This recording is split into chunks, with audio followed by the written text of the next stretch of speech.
Good morning. Today we're talking about Unit 4's Lesson 2, where we are going to continue our talk about exponential functions, and this time we're just going to talk about exponents. Now before we get to this lesson, I just wanted to quickly go over what we were talking about last time one more time. So, we have this equation. This is the exponential growth equation. NT, so NT is the current amount. NO is the original amount. 1 plus R is the growth rate as a decimal. And T is the amount of time that's passed. And D is what I'm going to call the growth period. So a couple things to notice about this graph is, first of all, exponentials have a really weird, different shape.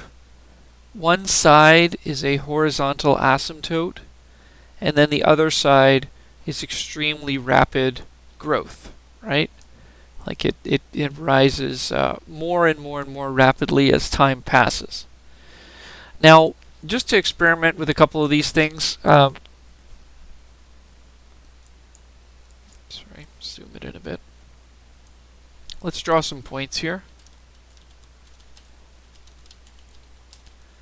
So first thing I want to notice is that the NO value is just the initial value. So whatever your exponential function starts at. So my function, let's say I'm talking about something that started at the number 3, I would set NO to 3. And what does it do? It simply makes sure that the exponential function has that y-intercept, right? So NO is the y-intercept, is also the initial value. So it's like, what was the, we were doing that question with the ant colony, right? It's like, what was the ant colony population when the model started?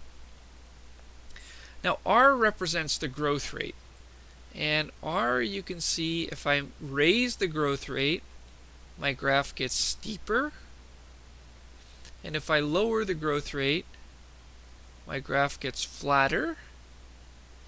And if I bring the growth rate all the way down to 0, it becomes flat. So let's say I was looking at something that was growing at 50% per day. So I'm going to set this to 0.50 because that would be 50%, right? And now I've got a graph that shows what would it look like if it grew at 50% per day. Let's say our initial value was 2. So think about what the next value would be. If it grows by 50%, then 50% of 2 is 1. So it would grow from 2 to 3. And if you look at this graph, 1 day later, my graph has grown to 3. Now 50% of 3 is 1.5. So 1 day later, it would grow 1.5 more. It would now be up to 4.5. And then it would sort of continue to grow from there. Okay, so the growth rate is just going to be depending on the question, and it changes how quickly your function grows. Now notice, even if the growth rate is relatively flat, like here we have 0.08, so we have 8% growth, right? If you zoom out enough, 8% growth is still extremely rapid, right? It just takes a little longer to get there. But it's kind of interesting that 8% growth, in terms of how steep the curve gets, it still gets extraordinarily steep relatively fast, right? Not as fast as like 30% growth, but it still eventually looks like the same thing, right? Which is like exponentials, if you zoom out enough, they all kind of look quite similar in terms of their growth rate. Now, a lot of questions we do have doubling. And doubling is growth by 100%. So let's just look at some points on the doubling graph. It starts at 2, 0, 2. Then it goes to 1, 4. Then the next day it goes to 2 and 8. And the next day, it would go to 3 and 16 and so on, right? So it's doubling when R is equal to 1.00, which is 100% growth. Now the D value, we haven't really talked about this yet. I don't really need to discuss this too much, but the D value is how much time does it take to double, or does it take to grow? What's the growth period? So like if it grows every day, does it grow every hour, does it grow every 3 days, or whatever. If it grows every 3 days, let's set this to 3, you can see what's happened to my graph. Instead of doubling after day 1, it doubled after day 3, right? So it now goes through 3, 4 instead of 2, 4, or 1, 4, sorry. And, when will it go through 8? Well, it'll take another 3 days to double from 4 to 8. So here's 8, and you can see it's located at 6. When will it double to 16? It'll take another 3 days to get to 9 and 16, right? So the doubling time or the growth time is just how many minutes or hours or days or months or whatever the question says does it take to actually grow by the amount that you're saying it's growing by. Okay, so that's just kind of a summary of the function we looked at last time. Again, I'm not expecting you to be a master of this function from looking at it once. I just want to introduce it to you so that when we start to use it more and more as the lesson goes on, as the unit goes on, you're not seeing it for the first time. You kind of thought about it a little bit, and you have some idea of the different parts that are included. Now today is more of just a skills type of day. We're talking about exponents and how do exponents work when they are integers. Now remember, an integer is a whole number that's positive, negative, or 0. And so we should be able to understand an exponent in any one of those circumstances. Now there are 3 things to understand about an exponent. There is a power, there is an exponent, and there is a base. Now just to clarify this a little bit, the base is 6, the exponent is 3, and the power is the whole thing. So it's either 6 to the 3 or the number 216, because those are the same thing, right? 6 to the 3 is 216. The power, when I say a power, I mean the entire thing, the base and the exponent. If I say the base, I just mean the big number. If I say the exponent, I just mean the number in the superscript. Now, there's a rule here about certain properties. So, one thing that's kind of strange about exponents that not everybody understands right away is that if I take a number like 10 and raise it to the power of 0, it gives me the answer 1. And if I take 200 and raise it to the power of 0, it also gives me the answer 1. And if I take negative 0.5 and raise it to the power of 0, well, sorry, it gives me a negative because I didn't put it in a bracket, but sorry, put it in a bracket. It also gives me 1. So, in fact, even the number 0 gives me 1, which is very strange. How does 0 to the power of 0 give you 1, right? So, some number to the power of 0 equals 1. Why does that work? So first of all, there's an exponent rule here. Let's look over here at this division rule. It says a to the power of m divided by a to the power of n. And what this is equal to is a to the power of m minus n. So it's like if you see 2 powers that are being divided, you can change it into a single power and just subtract the 2 exponents, right? Let's see how this would work here with this example of 2 to the 4 over 2 to the 4. So here you have 2 to the 4 on the top. Okay, so 2 to the 4 we know is just 2 times another 2 times another 2 times another 2, right? 4 of them multiplied together. The bottom has the same thing. Now, when you do that, you should see that every one of the 2's on the top cancels with one of the 2's on the bottom, and what you're left with is a 1. And another way of writing that 1 is to say it's 2 to the power of 4 take away 4, which is 2 to the power of 0. Okay? And so 2 to the power of 0 is equal to 1, just like any number to the power of 0 is equal to 1. Now, when you have a negative exponent, okay, a negative exponent, so let's just write the answer here. A negative exponent can become a positive exponent by moving the power to the other half of the fraction. So for example, 2 to the power of negative 2, sorry, write this as an equation. what I can do here is I can make that a positive exponent if I put it in the denominator. So instead of being in the numerator, I put it in the denominator, right? Let's take a more complicated example. Let's say we had 3 to the 4 over 2 to the negative 3, right? What I can do here in a question like this, I can move that 2 to the top by making the exponent positive. So I get 3 to the 4 times 2 to the 3, right? So you see what I've done? I took it from the denominator and moved it up to the numerator, which I'm allowed to do because I changed the exponent from a negative to a positive, right? Just to quickly demonstrate that one, let's just do it here. So here's 3 to the power of 4.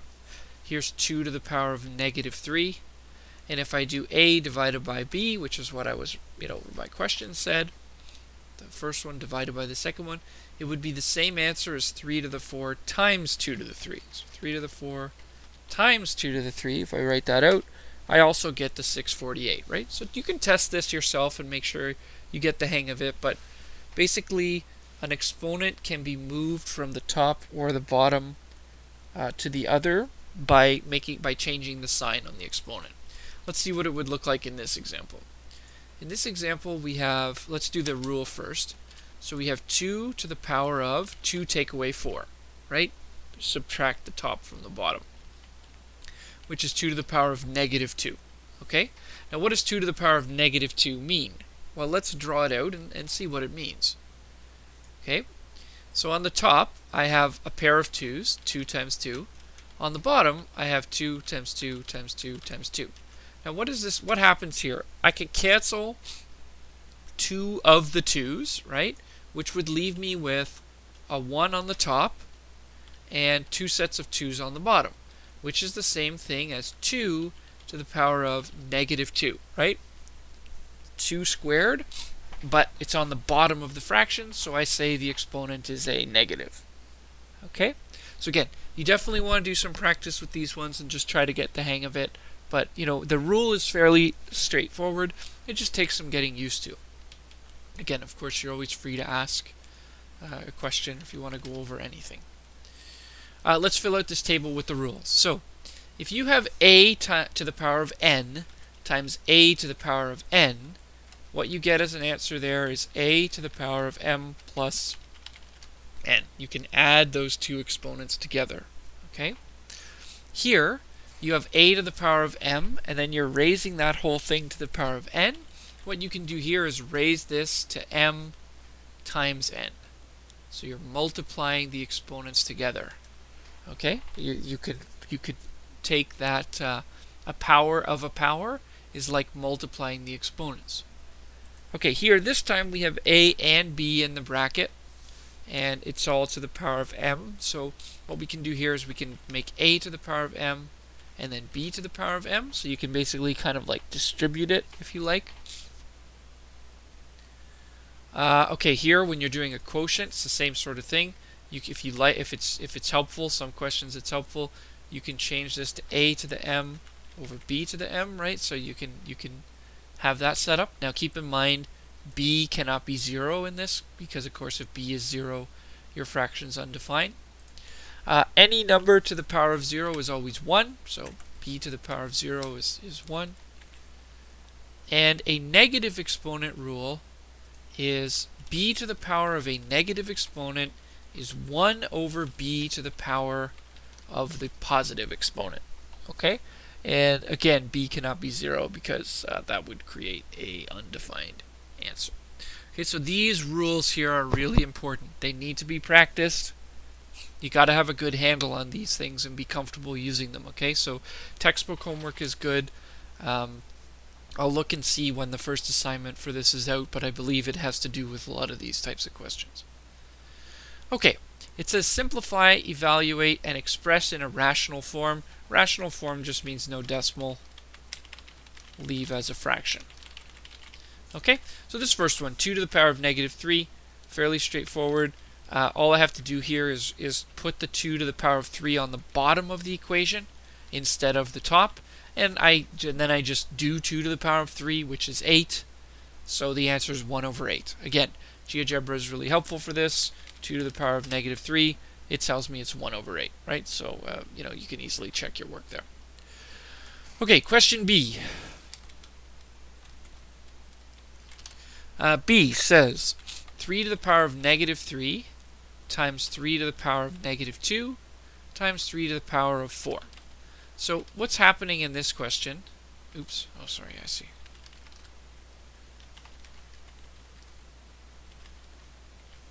Okay, all you have to do here, they're all the same base, so I can just, and they're all being multiplied, so I can, plus negative 2 plus 4. Okay, so all I'm going to do here is just write this all as one single fraction, one single power, where I just have to add up all those numbers. So 3 to the power so let's look at the exponents. Negative 3 plus negative 2 plus 4 is all 3 to the power of negative 1. Okay, so again, I should check my work here. I go 3 to the negative 3,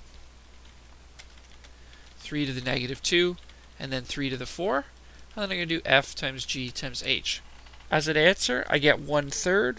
Not sure if that's what I said. 3 to the power of negative 1. Yeah, that's 1/3 because it's a 1 on the top, a 3 to the power of 1 on the bottom. Okay?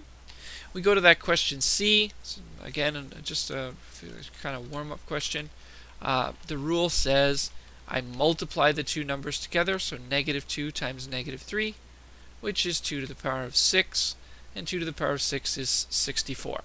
Okay, so again, you can easily check this one. Go 2 to the power of negative 2, and then I take j to the power of negative 3, and it gives me the answer 64, right? It's easy enough to check.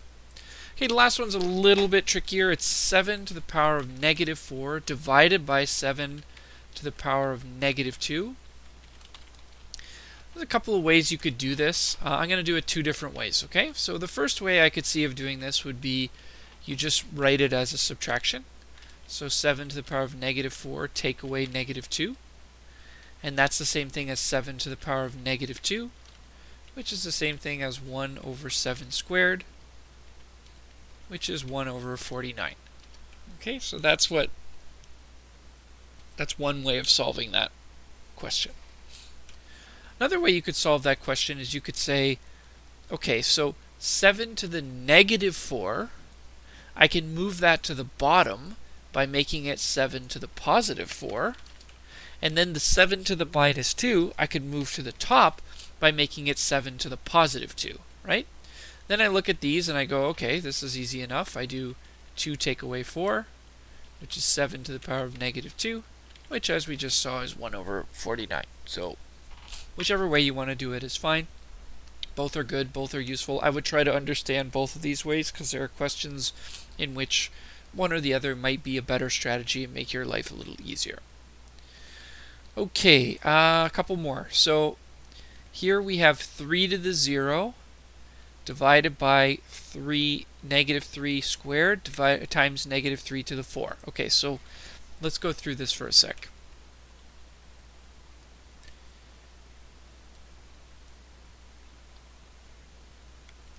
There's another rule here I kind of feel like we should write down. Okay, so let's write this down. And actually, I'm going to leave... let me just see if does this come up later. I don't think it does. No. Okay, so I'm going to leave this as a question for you. I'm going to post this on the main side of the page, and you explain to me, why does this work? Okay, so explain.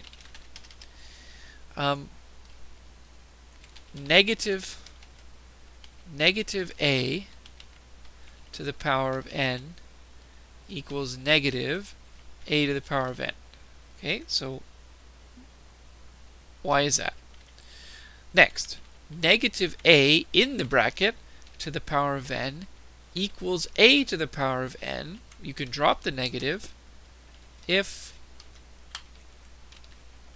n is even, and negative a to the n equals negative a to the n outside the bracket if n is odd. Okay, so I would like you to think this over And I'm going to post this to the site, and I would like it explained.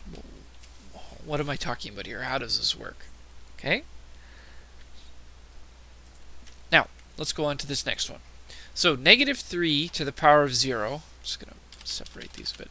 We know negative 3 to the power of 0 is 1. Okay, because anything to the power of 0 is 1. Then it says divided by negative 3 to the power of 2. Okay, so negative 3 to the power of 2 we know is 9. And then we have multiplied by negative 3 to the power of 4. Okay, well, if negative 3 to the power of 2 is 9, then 9 squared is 81, right? So we have 1 divided by 9 times 81, which is 1 over 9 times 81, which is 81 over 9, which is 9. Okay, again, really good question to try, right? So if you need to, just pause it for a sec here, go through this one, put it in on your calculator, go through and see how does this work, right? Okay, F. It says 4 times 4 to the 5 over 4 squared to the negative 1. So let's make some corrections to make this easier. On the top, okay, we have 4 to the 1, right, times 4 to the 5. Well, I know what to do with that. I add the exponents together, and I get 4 to the 6. So the top of this equation is 4 to the 6. The bottom of this equation is 4 to the 2, all to the power of negative 1. Oops. Okay, and we know what to do with that too.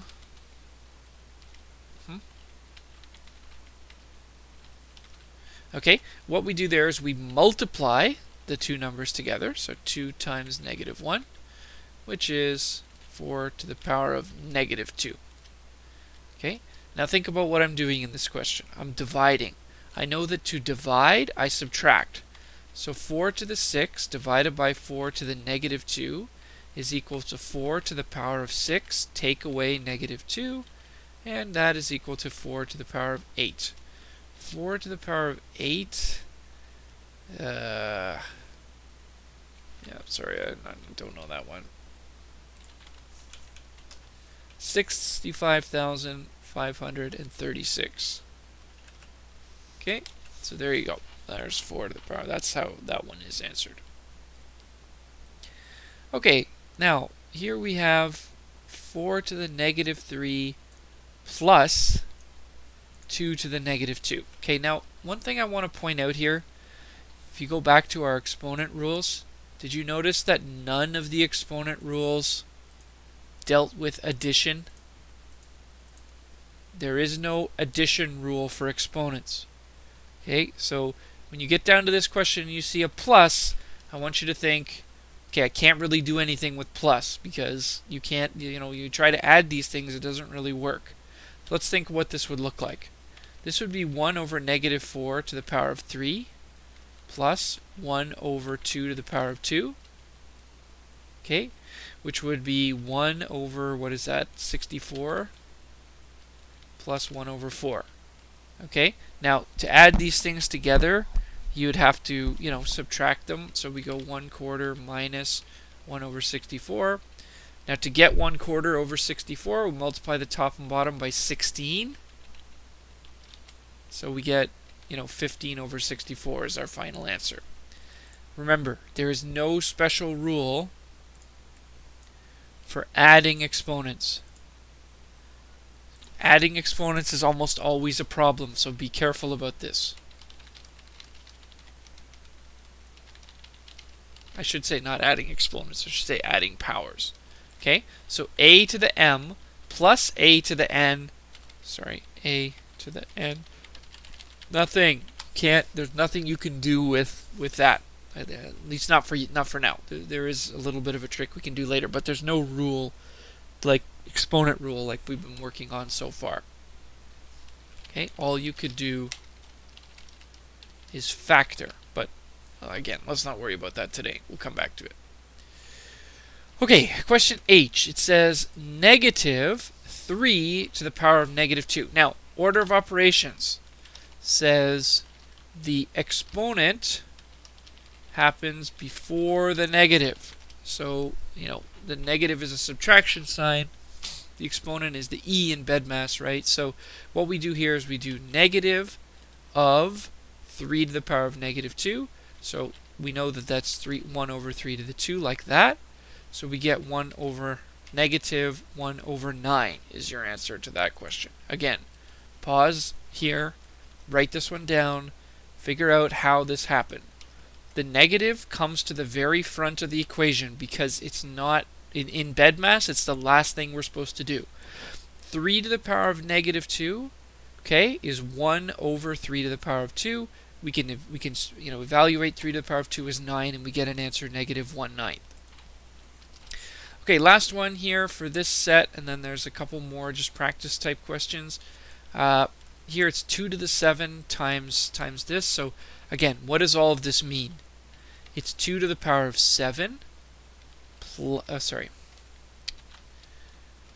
2 to the power of 7 plus negative 4, because the negative 4 is in the numerator, right?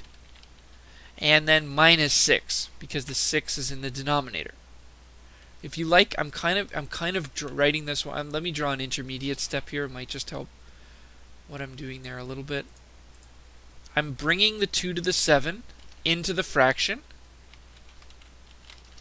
and then keeping the 2 to the 6 on the bottom. Okay, so what is this doing? There's a 2 to the 7 times a 2 to the negative 4. Those exponents need to be added, and then I need to subtract the exponent for the 6. So all in all here, I get 2 to the power of negative 3, which we know is 1 over 2 to the 3, which is 1 over 8, right, would be our answer.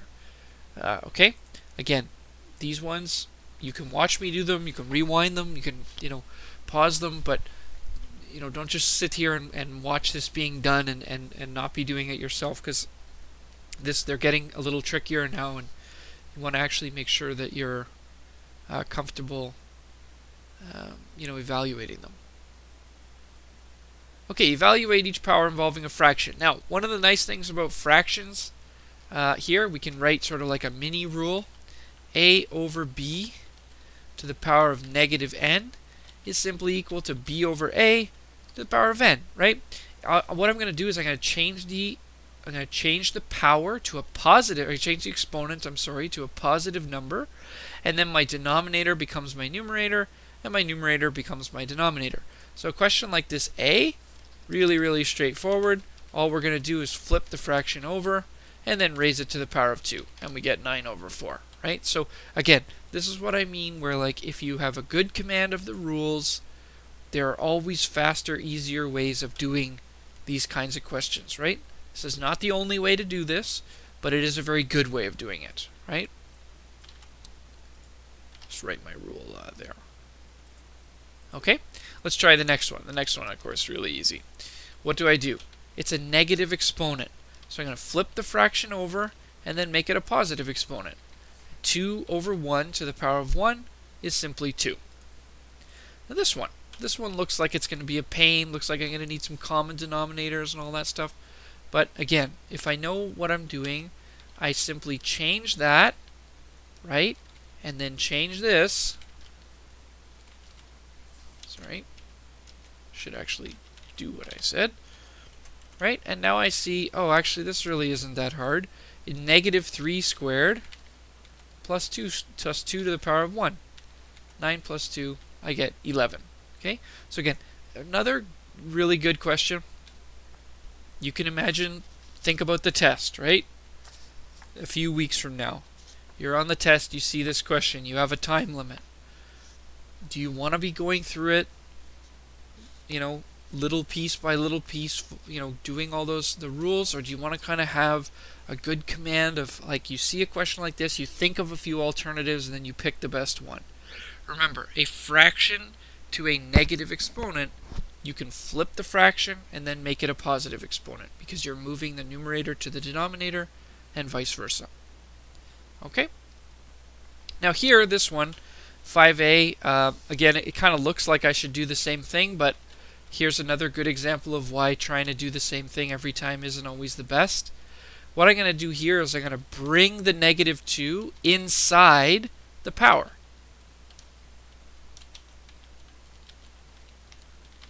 Right? I'm going to use the rule that says a power, an exponent to another exponent, you can multiply the exponents together. So I get 5 squared over 4 squared, which is, anybody can do that, 25 over 16, right? Pretty straightforward. Again, picture, if you don't practice, how long does this take you the first time? And then you saw how long it took me. I want it to be closer to how long it took me for you. Take some practice, right? But you can get there. And if you're in this place when you get to the test, then all of a sudden this section that's taking people 15 minutes, it takes you 2 minutes, right? Okay, here. We got to follow our bed mass here. We have to do the adding before the -2 because you can't you got to do the bracket first. Now keep in mind with this one, okay, this is not you cannot distribute. Okay, you cannot distribute that -2 into the bracket here. The rule that let us do that, if you go back up and look at the rule had two things being multiplied, not being added, right? You can't do two things added for the same reason that we couldn't, to go back to FOIL from the previous unit, right? Let's just, a really quick example. 1 plus 1 squared. If you try to do 1 squared plus 1 squared, you get 2. But you know that the answer is actually 2 squared, which is 4. You cannot distribute here. You got to deal with the addition first. So deal with the addition. 2 squared is 4. 2 to the 0 is 1. And then I raise this all to the power of -2. That's the same as 1 over 5 to the 2, which is 1 over 25. 1 over 25, right, would be the answer you should give for that one. Okay, now here, there's lots of strategies you can use with this one. What I'm going to notice is that the 3 to the -1 is common to the top and the bottom, so it can be canceled. Right? Everything in that question is being multiplied. So I'm going to take the two 3 to the -1s and cancel them. Now what I'm going to do is I'm going to move the +2 to the top and the 3 to the bottom. And then I get 4 over 8, which is 1 over 2 when I reduce it. Right? So again, go back and do these ones. Maybe pause the lesson, go back and do them, and try and do them all without watching what I did, right? And then when the ones that take you a long time, go back and watch what I did, right? And see if there's a way you can speed it up. Okay, final thing today is this one that's, it's sort of trying to make it complicated for us, but, it's not going to be complicated. We just need to follow our rules. A couple of things I notice about this one. First of all, the b to the power of 2 bracket n plus 3m.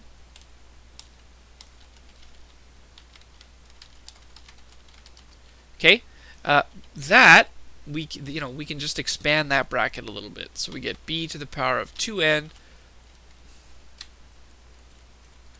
plus 6m, right? So we can go ahead and expand that part, no problem. Now look at the other part. Let's move this onto a new page.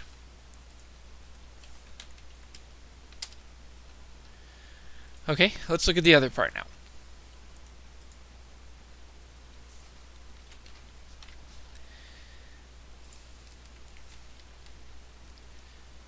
Two over b to the power of m, all to the power of -2. Now what do we know about a fraction to a negative exponent?